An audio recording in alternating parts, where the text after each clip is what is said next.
Miracle in East Texas is a really enjoyable film. This was released originally in 2019. It's directed by Kevin Sorbo. It's written by Dan Gordon. And we have a cast including John Ratzenberger and Kevin Sorbo. And it's absolutely one of those films where if it wasn't for somebody in the cast, Ratzenberger in this case, I probably never would have watched it based on the description. But I really thoroughly enjoyed it. So I'm so glad that I had a reason to watch this. And IMDb lists it as a comedy and a drama, and I think they're both perfect descriptions. It's about two con men who are trying to convince these people to purchase or to invest in rather, their oil wells. This is set during the Great Depression, and well, it's unclear whether or not they will invest in these wells, and if they do, will our con men get away with it? I'm not going to say anything about that, of course, but I really thoroughly enjoyed this for, I think, 3 reasons. One, the narrative itself was just really fascinating as a concept. I was really keen to find out what would happen.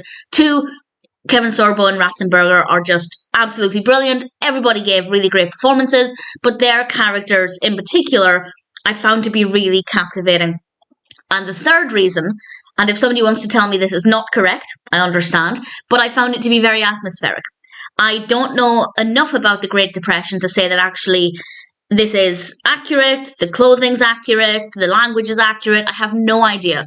But for me, I felt like I'd gone back in time. But if you know a lot about the Great Depression, and if you can confirm whether it's an accurate depiction of the time or if there are maybe some creative liberties taken, please feel free to share. But personally, I really enjoyed that part of it. And I thought it worked really, really well. As I said, it is listed as a comedy. It's not laugh out loud funny. It absolutely isn't. But it is quite amusing. But there are also scenes that are a little heavier and a little bit more dramatic because it is also a drama. There's also a religious aspect to it as well, which is something that I really liked. And I have just realised this only has 3.5 out of 10 on IMDb, and I am genuinely very, very surprised by that. I'm not saying it deserves 8 or 9 out of 10. That would be a little bit ridiculous. But 3.5 out of 10. Granted, it's only across 593 reviews and ratings, but it's not the largest pool of opinions. But that's still quite surprising because I really liked it. I really thoroughly enjoyed it. And actually, just looking, I'm not reading any of the reviews, but I'm just looking at the written review scores, and there are 10 out of 10, 10 out of 10, 10 out of 10, 8 out of 10, 9 out of 10, and a couple of 1 out of 10s. So actually, it looks like it's a film of extremes. It looks like somebody is either going to really, really love it or really, really dislike it.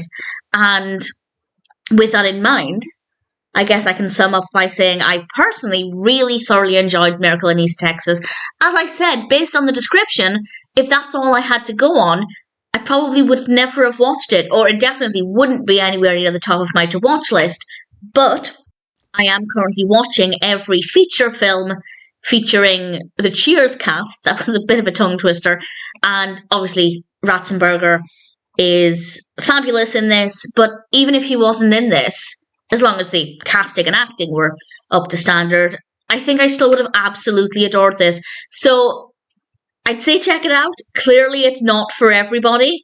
But with that in mind, I thought it was pretty brilliant. Miracle in East Texas is, in my opinion, a great film. Again, if somebody wants to say, well, actually, the Great Depression aspect isn't very well done, I'm all ears. I will listen to that and accept that. But that aside, I thought it was pretty brilliant. And needless to say, I'm very happy to recommend Miracle in East Texas.